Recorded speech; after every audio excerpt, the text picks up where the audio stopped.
په محدثینو کې یو عظیم محدث دی امام قعنبی رحمه الله د دنوم عبدالله ابن مسلمه دی او دا د حدیثو هغه امام دی چې د صحاح سته ټول مصنفین د شاګردان دی او د دنه چې کوم دی روایت نقل کوي.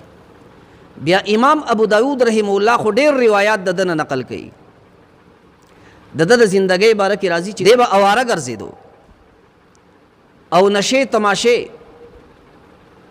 چاله تکلیف ورکړي، چاله اذیت رسولې، چاته کنزل کړي، چاله مال اخیستی، د دې به هیڅ پروا نه کوله. ژوند دا د یو ګن نه ډک د زندګي تېروله او چې د ده به څومره وس کېدو خلکو ته به یې تکلیف ورکو.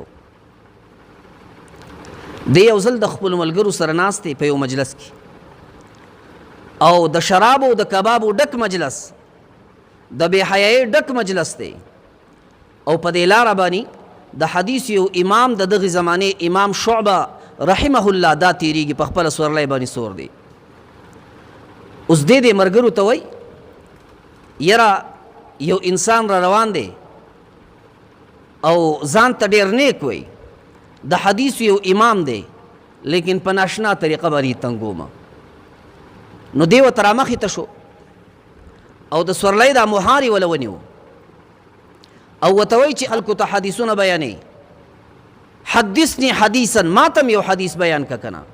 او داسې د طنز او د استهزا او د مذاق په طور باندې چې کوم دی خندا یې پسې وکړله چې ما ته م یو حدیث بیان که، مړه خلکو ته هر وخت حدیثونه بیانې، یو حدیث پکې ما ته بیان که. امام شعبه رحمه الله په دغه وخت کې ډېر خفه شو چې دی ولیدو چې بدنامي زمانه هغه زما مخې له رالی. امام شعبه رحمه الله هغه ته فرمایي چې د الله دپاره ما پرېږده، ما مه تنګوه، نور خلک خیر دی که تنګې لیکن زما سره څه نشته. ما غونته عجز انسان ولې تو تنګې، لیکن دی په دغه ته بار بار وایي مړه ډېرو خلکو ته دې حدیثونه بیان کړه ځکه نه ما ته م یو حدیث بیان که. نو امام شعبه رحمه الله د درد نه ډک شو چې خدایا د داسې یو بدنامي زمانه سره مې واسطه راله، د هغه سره مې سامنا راله، اوس د ده نه مې په څه باندې خلاص کړي او زړه یې ډېر زیات خفه دی، د درد نه ډک وایي ښه که خامخا حدیث رانه اورېدل غواړې. نو بیا یې سند شروع کو او بیا یې وفرمیل چې پیغمبر علیه صلات وسلام وفرمیل اذا لم تستحي فافعل ما شئت، کله چې د پکې حیا نه وه بیا چې څه دې خوښی هغه کوه. وایي دا حدیث مې راته بیان کو، د درد نه ډک حدیث دا چې کله د دغې قعنبي په غوږونو باندې لګي د هغه د زړه دنیا بدله شوه. او د امام شعبه ته وایي امام شعبه اوسه پورې ما ستا پورې استهزا او ټوقې کولې، لیکن د الله په ذات قسم توبې ته مې زړه وشو، لاس را مخامخ که چې ستا په لاس باندې زه توبه وکړم د هغه په لاس باندې دغلته توبه وباسي. او د هغې نه وروستو د احادیثو دومره لوی خدمت یې کړی دی چې صحیح سته امام بخاري، امام مسلم، امام ترمذي، امام نسائی، ابن ماجه او امام ابو داود دا ټول په خپلو کتابونو کې د هغه نه حدیث را نقل کوي.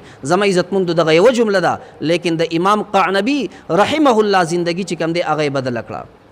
دا هغه عظیمه جمله ده چې پیغمبر علیه صلات وسلام دې امت ته ښودلې ده چې کله ستا نه حیا لاړه بیا چې دې څه خوښي هغه کوه. په دې جمله سره پیغمبر علیه السلام د ایمان والا د ایمان جن جوړوي، د ده د غیرت را بیداروي چې په تا کې کله حیا نه وه بیا چې دې څه خوښی هغه کوه. یعنې مطلب دا دی حیا دا په عام مضبوطۍ باندې ونیسه.